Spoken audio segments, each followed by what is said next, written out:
Welcome to Okoboji Broadcast. I'm Jeff Thie, and today we have the opportunity to talk to State Representative Megan Jones from District 2 in the Iowa Legislature, and we'll be talking to her in just a moment. But Okoboji Broadcast is being brought to us by these great sponsors: Lakes Regional Healthcare and Avera sponsor, Brand's Law Office in Spirit Lake, Synergy Chiropractic and Acupuncture in Okoboji, Bloom and Leonard Agency in Esterville, and HP Insurance Agency with offices in Sibley and Rock Rapids, Ruthven Locker on Hill Avenue in Spirit Lake, Beck Engineering in Spirit Lake, and Be Radiant Laser Skin Studio located in Lakes Dermatology in Spirit Lake.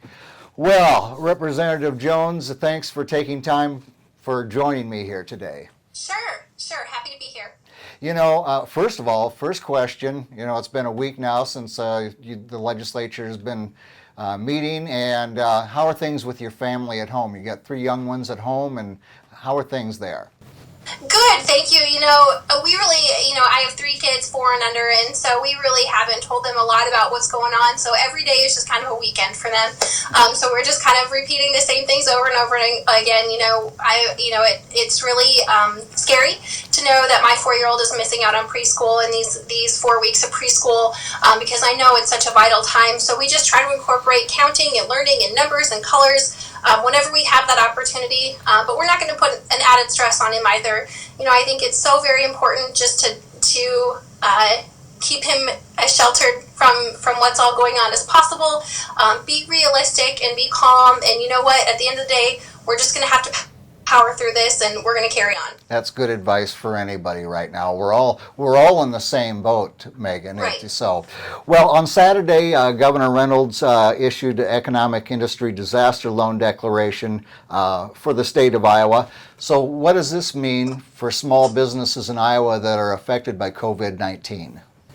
Well, so there's a lot of doors open for small businesses right now, particularly for the employee. I've had a lot of people reach out to me and say, hey, now that my kiddos are not in school, what am I going to do? And so there are some open doors when it comes to unemployment for folks who are having to take care of their kids, having to take care of their spouse, having to do childcare. Now they're parenting really, but now their kids are not in school. If they have to take care of them, if they're sick, there's a lot of open doors for those employees. But then also there's some open doors for businesses. Particularly what I'm hearing from a lot of folks is that they're very grateful that even though the doors might be shuttered for for restaurants and bars, they can still take carry out. And so, she issued some pretty harsh orders for our state, but at the same time, I think she left those doors open that can still allow people to access food, to access the economy, and keep people going. So, I know every day we're taking this day by day, but I think, she's just really trying hard to be mindful of reducing the spread, but then also keeping things going. Yeah, and of course the small business disaster loans that are available at a low interest rate, and then also for nonprofits at a lower rate than that as well. And I believe she was going to have a press conference today to outline some more of the provisions on that. Yeah, I think at 2:30 this afternoon, Director Durham will be joining her in her daily press conference, and so I'm really excited to learn what the director has been doing and hearing from them to see what more we can be doing to keep Iowa going. Yes, and of course yesterday on Sunday she signed the proclamation closing the salons, barbershops, spas, and pools, and all these different things. But it also allowed for some remote some different provisions that are kind of lightened for people for licensing relief, allowing remote notarization and witnessing and the like. So while it kind of, and she said different times yesterday, we're just trying to stay ahead of the curve if possible. Correct. And so this with the closings is one thing, but also the release or the relaxing in some of the provisions for licensing and the like, making things easier in another way for Iowans.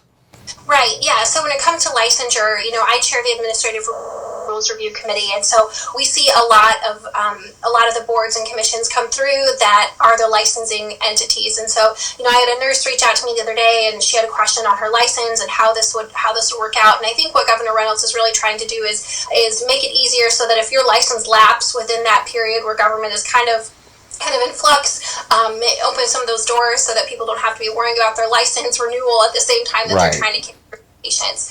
So that's very helpful. I've heard from some realtors, at this point, interest rates are so low that it's a really hot market, and so things are moving really quick. But if we shut down and they can't continue to do their business, then it really puts people into a really tough pickle. At the same time, in order to complete those transactions, we need to have a notary, and so that's an in-person process. And so, I'm hearing from some creative folks that are signing things through windows, or they'll drive to someone's house, Lysol the paperwork, put it on the hood of a car, then they'll go to their car, call their client will come out, sign it while they're watching from their car window, and then they'll go get the paperwork, Lysol it, and bring it back. So there's a lot of creativity and innovation going on in these areas, and I very much applaud people for doing that and keeping things moving along, because people do need services, but at the same time we have to stay awake. So it's kind of an interesting time in that regard, but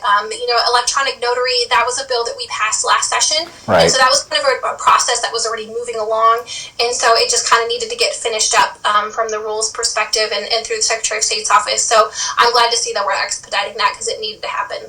The governor had very strong feelings on for daycare, of that continuing here in Iowa. Do you have any thoughts on that whatsoever?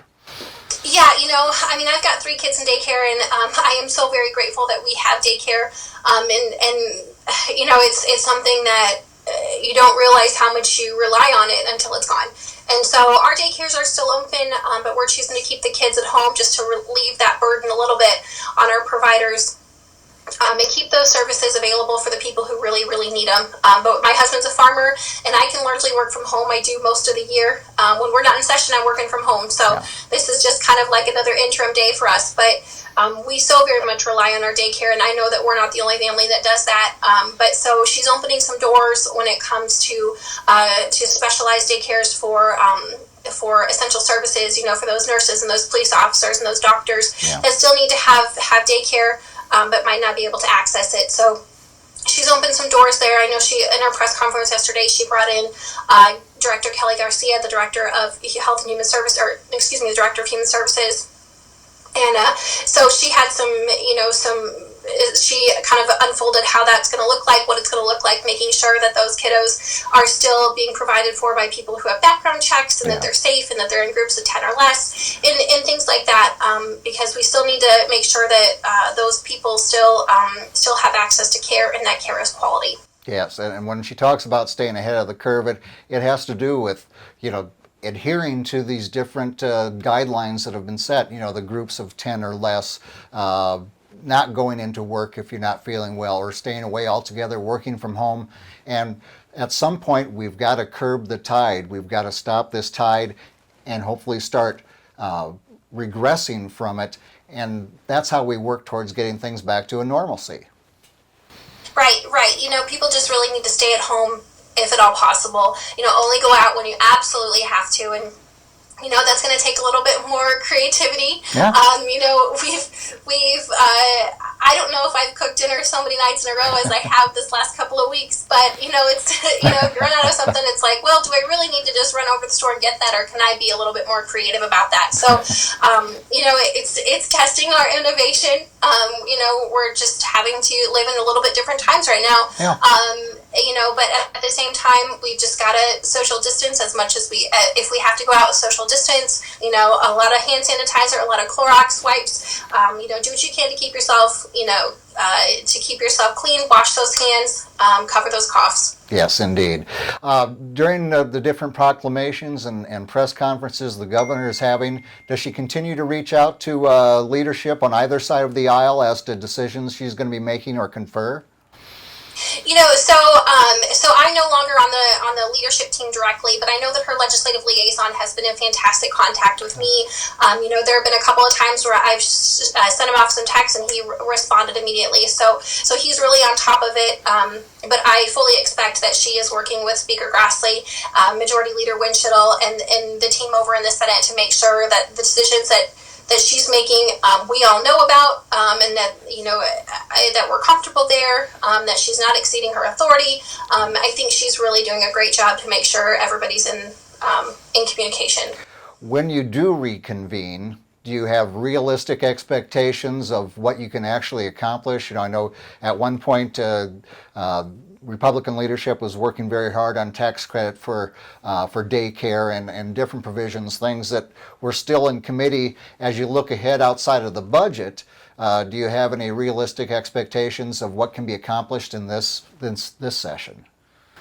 Yeah, so currently we're kind of on hold until April 15th. That's probably when we're going to be maybe able to go back to session, but at the same time, at that point, we've got a lot of farmers that are trying to be in the field, so I'm not sure we'll have the votes to be there. That's just part of the calendar.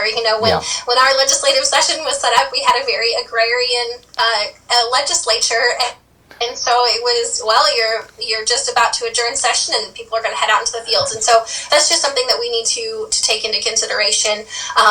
At the same time, are we going to be ready for that?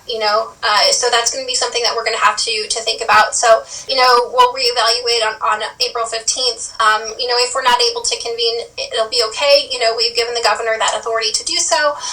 We've created, we've set the budget for the first 2 months outside of this next fiscal year. So we'll be okay. For a little bit, and there's not a lot of pressure. If we're not ready to come back, that's okay. We've set ourselves up and to be in a position where it's okay to not come back right away. We don't need to push the limits on COVID. So we'll see if we're ready to come back April 15th. If not, we've put ourselves in a position where we have that little window of cushion to be okay. When it comes to policy bills, we're really going to have to be a little bit more judicious because our time is going to be constrained at that point. Right. Legislators have lives outside of the legislative session, and so once you start broaching into summer and once you start broaching into the fall, things really kind of get a little bit more tricky. People have things lined up, and it might just be travel, but it might be travel for their business. It might be a different their business has different constraints during the fall. Everybody kind of has their own story. So we'll just have to be mindful of that. At the same time, I think we can by narrowing that scope, we have a lot more bills that are going to be a lot more bipartisan, and so it might not be so necessary to have certain members there at the right time. So, about 80 to 90% of our bills that we pass off the floor are bipartisan anyways. So it'll just be a matter of making sure that we've got the 51 votes, whether there be Republicans or Democrats on the floor to get those bills passed. We're going to have to come back to pass a budget. Yes. So at some point that'll happen. Whether some bills can be incorporated into budget bills, we'll see. But we're going to have to be a lot more judicious about what bills we're passing. Very good. Well, Representative Jones, I appreciate you taking any time or this time with me here today. Anything else that you want to pass out to your constituents or the folks here in Iowa on a personal note of any sort? Yeah, sure. Well, first of all, thank you for this opportunity, but then also, stay at home as much as you possibly can. If you have to go out, practice social distancing, cover those coughs, wash those hands.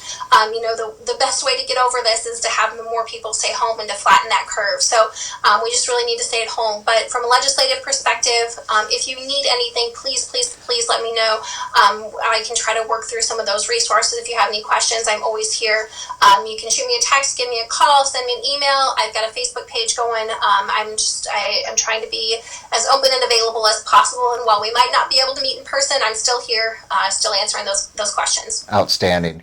Representative Jones, thanks for joining me here today. Thank you.